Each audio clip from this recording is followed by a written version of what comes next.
আজ আমি ময়মনসিংহের যে পুরাতন বাড়িটি নিয়ে কথা বলবো সেটি ঈশান চক্রবর্তী রোডে অবস্থিত হাসান মঞ্জিল। ভবনটি 1334 সালে টাঙ্গাইলের ধনবাড়ি জমিদার নওয়াব আলী চৌধুরীর কনিষ্ঠ পুত্র সৈয়দ হাসান আলী চৌধুরী এই স্থাপত্যটি নির্মাণ করে। গোলপুকুর পার হতে নদীর পাড়ের দিকে সোনালী ব্যাংকের যে রাস্তাটি চলে গিয়েছে সেই রাস্তার পাশেই এই ভবনটি অবস্থিত। অত্যন্ত সুন্দর কারুকার্যিত মণ্ডিত এই ভবনটি কেন নির্মাণ করা হয়েছিল তার সঠিক ব্যাখ্যা এখনও জানা যায়নি। তবে ধারণা করা হচ্ছে তখনকার যে জমিদার সৈয়দ হাসান আলী চৌধুরী ওনার মেয়ের জন্য এই ভবনটি উনি এখানে নির্মাণ করেছিলেন। এটি অত্যন্ত সুন্দর এবং কারুকার্যিত মণ্ডিত একটি ভবন। ময়মনসিংহ শহরে যে সমস্ত পুরনো ঐতিহ্য বাড়ি রয়েছে অধিকাংশই হিন্দু জমিদার দ্বারা নির্মিত।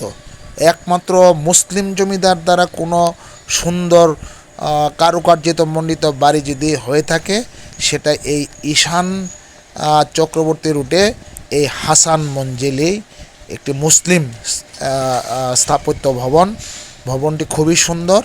রাস্তার পাশে এক পাশে সাদা সিমেন্ট দিয়ে আপনার কারুকার্যিতভাবে করা হয়েছে এবং সিঁড়ি রয়েছে। খুবই সুন্দর একটি ভবন।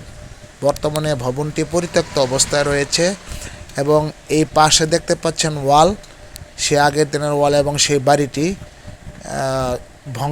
ভগ্নাবশেষ। এখন বাড়ি সে আগের সৌন্দর্য নাই, তারপরেও দাঁড়িয়ে আছে চারদিকে বাউন্ডারি করে। বর্তমানে এটি হলো বাংলাদেশ ডায়াবেটিক সমিতির অফিস হিসাবে ব্যবহৃত হচ্ছে এই ভবনটি।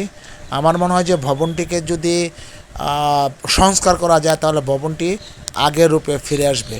তা আজকে এই হাসান মঞ্জিল থেকে আমার এই ধারা বিবরণী আমি এখানে শেষ করছি। আমি কৃষিবিদ বশির আহমেদ। সবাইকে ধন্যবাদ। সবাই ভালো থাকেন।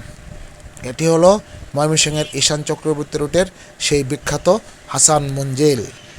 ধন্যবাদ।